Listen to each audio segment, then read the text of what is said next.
Hello everyone, my name is Gus. Hi, I'm Woody. Today we have a very short video about a dive that we did a couple days ago. Woody and I woke up at 4 in the morning and separately, not in the same bed. I don't know why people are like getting these ideas. It's like, are you, because you keep saying that we're partners. You mean partners in dive talk, in the business. Do you know how loud he snores? I mean, besides any other discussions that are beyond this video, no, you don't. There's an animal that lives inside of you, some kind of a creature thing. No, I'm just saying. It's what are you talking about? Well, I heard you sleeping in the van and something came out, a monster thing or something. That was a fluke. Anyway, so we get up at 4 in the morning. We head out down to Florida because we were going to do the memorial dive or the celebration dive for Tom Mount. Tom Mount, who's a legend, cave diving pioneer, technical diving pioneer. And the goal was for us to be in the team that places this memorial plaque on a rock in the cave, right? Like deep inside the Devil's Cave system. Yeah. That was the goal. However, when we got there, this is what we found.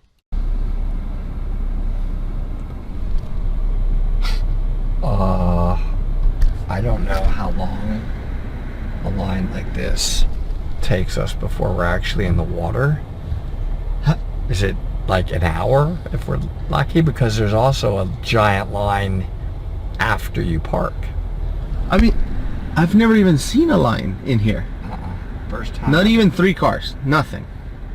Look at this. And they're still coming. And there's cars behind us. Everybody's here. It's a beautiful day. What? You got Tom Mount's memorial service, so everybody probably wanted a cave dive. Plus, it's a beautiful day, so everybody's out probably river rafting. And guess this guy has to go to the bathroom, by the way. In case you're wondering what he's doing. Pretty sure he's taking a pit stop. Just thought I would add that to the commentary.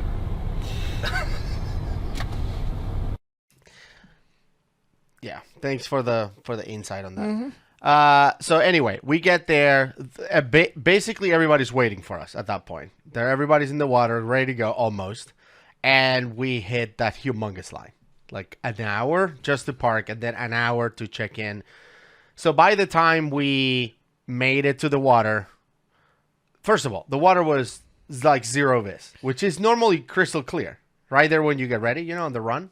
Literally in the run, I had to have my DPV and my mask pretty much halfway out of the water, like so I'm DPVing like avoiding like all these rafters and tubers. Because if you went under, you're either going to smash into them or you see nothing because they're kicking and splashing and whatnot. Yeah, but there were a couple that were like multiple people attached, and you had to like go under and stuff. Yeah, Did you notice that? Yeah, that was cool. So anyway, we made it to the cave, and the idea was because we got there late.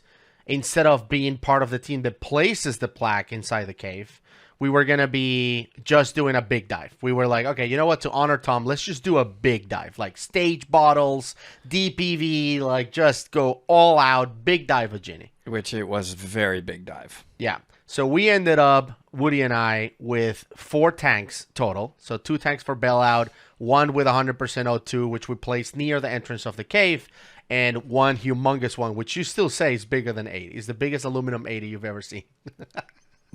I wish somebody who was in the know besides me could just lift it one time. It's the heaviest thing I've ever seen. I thought it was like 120. I don't know. So that one. But by the way, it wasn't just the 4 tanks. I just want to put it in perspective. We were on our rebreathers. Yes. But remember, for those of you who aren't rebreather divers, we bring enough gas as if the rebreather is going to fail at the furthest point back in the cave. Correct. Can we get out? In other words, do we have enough bailout gas, open circuit gas, to make it to the exit, including our deco? That's why we have to bring all that gas. In fact, you probably aren't going to use very much of it, assuming nothing goes wrong with your rebreather. Right. This is a backup plan. It's only for emergency. That's right. So again, the big tank, the aluminum 80, which is the size of a regular scuba tank, just for those of you My who van don't know weighs the a sizes, little less. Right, is a big tank. That one was a stage bottle, which means we place it about halfway through, if you will, of the dive that we're gonna do. That way, as Woody mentioned, if something happens in the deepest point of the cave, you can swim your way back to that bottle and then breathe that all the way to the exit. That's the point. So it wasn't exactly halfway, but for simplicity, we placed it halfway. Pretty close. On stage Bottle Rock. Bottle Rock, right. So the video you're about to see next, I carry my camera as well on top of all the stuff that we had because I wanted to film what I considered to be, this is probably not going to look great because we have so much stuff. We look like... I have not seen it, but ridiculous. I would say that for those of you watching, I'm nervous because I had massive tanks on me. I don't know if my balance was. I mean, I don't know. I know once we were underway, I actually felt pretty good. I remember that once we were going, but man, it was a lot of stuff to carry. Yeah, but so I haven't seen it. I filmed a little piece where we're DPVing into the cave all the way until we find Tom Mound's memorial plaque. Once it was placed 2,200 feet inside the cave, or 670 meters or so. So they will get to see us DPVing with the stage bottle, you dropping it, right? And then us getting to the memorial, and they'll get to see the plaque as well. So you don't have to dive inside of the cave 670 meters to see it. You can just watch it here. I'm excited or nervous. I'm not sure what I look like.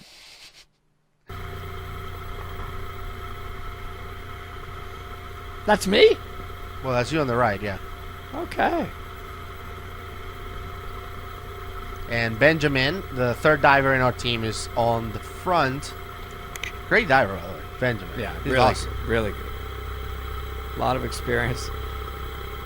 I mean, you're doing great. Look, with an extra tank, and you can see. I'm a little lopsided. I mean, I can see it in the video, but it's fine. I'm Looks steady, okay. but Yeah. And you can see what the cave looks like in case you've never seen Ginny Springs or the Devil's Cave system inside of it.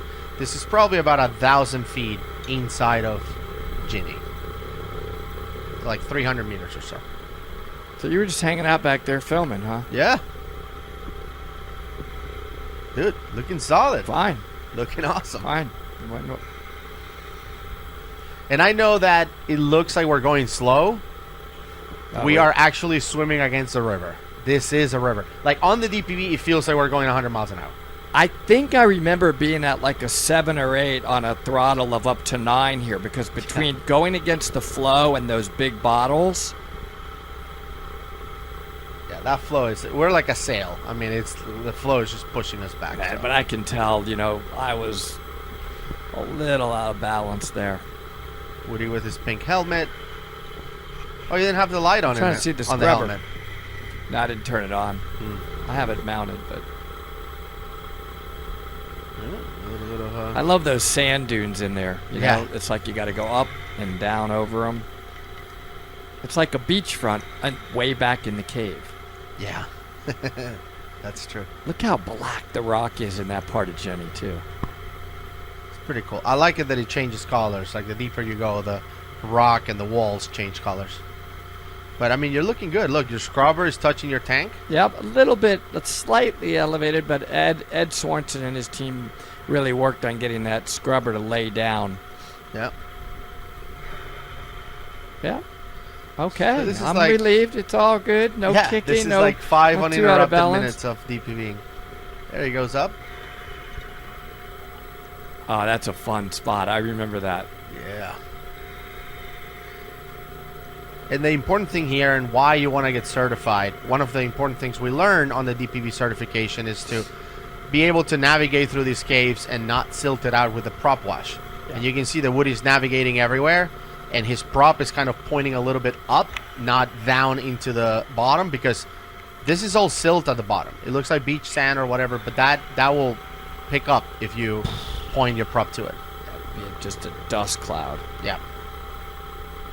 Luckily, Jenny has flow, so it would move it through pretty good, but we'd rather not silt Right. it out. Yeah, and you can see down here, like below Woody's face, that all of those particulars are just flying. That's the river that I'm talking about. Coming out was a blast, by the way, because we were going with the That was flow, and I ridiculous. led on the way out. And I just said, guys, I'm going to grip it. I really want to have some fun.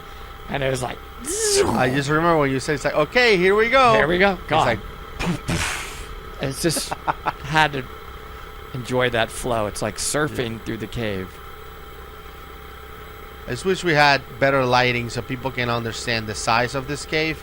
Because when most people talk about cave diving, they think about super tight restrictions, like scratching my stuff. And not all caves are like that. You know, a lot of caves, especially the ones that we dive in, are pretty open like this. You can just swim through it. You don't have to hit any rocks or anything like that. There's plenty of room. That's a really good point. Yeah. Jenny's got huge rooms in certain areas. It's so massive. There's so many different passageways in Jenny, by the way. Oh my God, We're on miles. Miles. We're on the main line, so we never did jump off the main line onto another passageway, for lack of a better word. But we could have. There's many of them along the way. Yeah. That's great filming. That little camera did a nice job. Yeah. I liked it. We're more side by side. Yeah, we're kind of side by side there. And you can see what is near the line, closer to the line. But, you know, we do get a lot of questions about why don't you guys just attach yourselves to the line? Like, just use a carabiner and attach yourself to the line. It would be impossible to dive. I wouldn't cave that. I'd rather not cave that. You would be constantly smashing God. into objects that the line is tied off on. And it's in areas that are, frankly, just too tight. Yeah. Okay, so here we go. Dropping off the stage bottle. So Okay. you can talk about it if you want, but So- here what are you doing with the DPV first? You haven't even started on the bottle.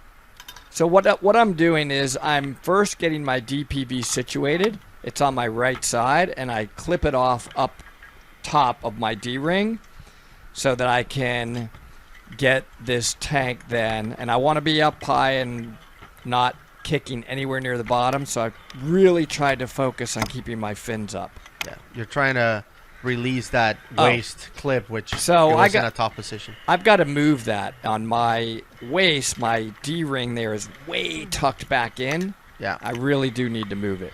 But what I wanted people to see is that even though Woody's working hard and holding that tank, which weighs like 1,000 pounds, as we already That thing is established, so heavy. he is still on trim, kicking because of flow to stay like on the spot that he needs to be at, and not smashing into anything. He is on trim, and here we go. We finally made it to the plaque. So I didn't film the whole dive. That's cool, though. All This right. is a really nice film that you did. But the reason why I left this is because people So can much. see us like trying to stay with the flow. It's Hey, a lot. Benjamin was trying. Look at him. He's trying to come back Yeah. to film it, right? And he told me after the dive, dude, Hard. I could not. You don't understand. Right there, it's flow blowing. You hit me right in the face. Blowing. Okay. All right. Okay. I'm Thank you. sorry. Sorry about that. No, but you're getting blown, Gus. You remember the flow there? Yeah. But that's a nice spot where they put this plaque. Yeah. There it is. Oh, good job, Gus. Very nice. Yeah. There's Tom Mount's spot. Yeah. I love the quote at the bottom. It says, "We all die. It is the quality of life, not the quantity, that defines having lived." That's pretty cool. It means go out there, get after it, do stuff. Live your life. And he did. He was a pioneer. He helped, in a way, discover the cave passage in Jenny. He discovered up to, was it the lips? No, he discovered more than that. Okay. Because they were telling us that back in the day when they used to dive, Paul Heinert was there with us as part of the divers that we were diving there that day. Paul was telling us that the goal line, the main cave line, starts like hundreds of feet inside the cave. Not like today that starts, I don't know, like 100 feet or something. It used to be like you had to, bring your own line a long way before you could attach to the main line. Okay. But yeah, Tom was one of the people that went into Ginny first and started exploring that and stuff like that. Spent many dives there, so that was cool. And he's also known for pioneering to allow recreational divers to breathe nitrox. Yep.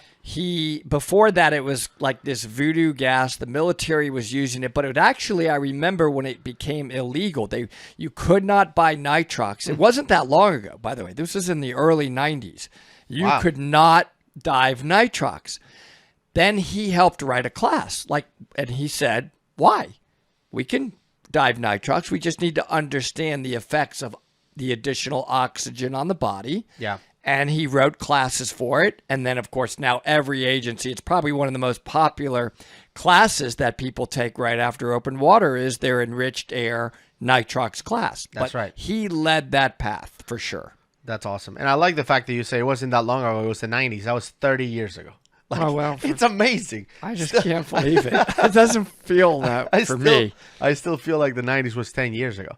So do I. Yeah. So anyway, so that was kind of the dive. After that, we kept on pushing in. We went like through the Hinkle restriction. Like we went really far into the cave. On the way back, as Woody mentioned, he went into turbo mode with the with the DPV.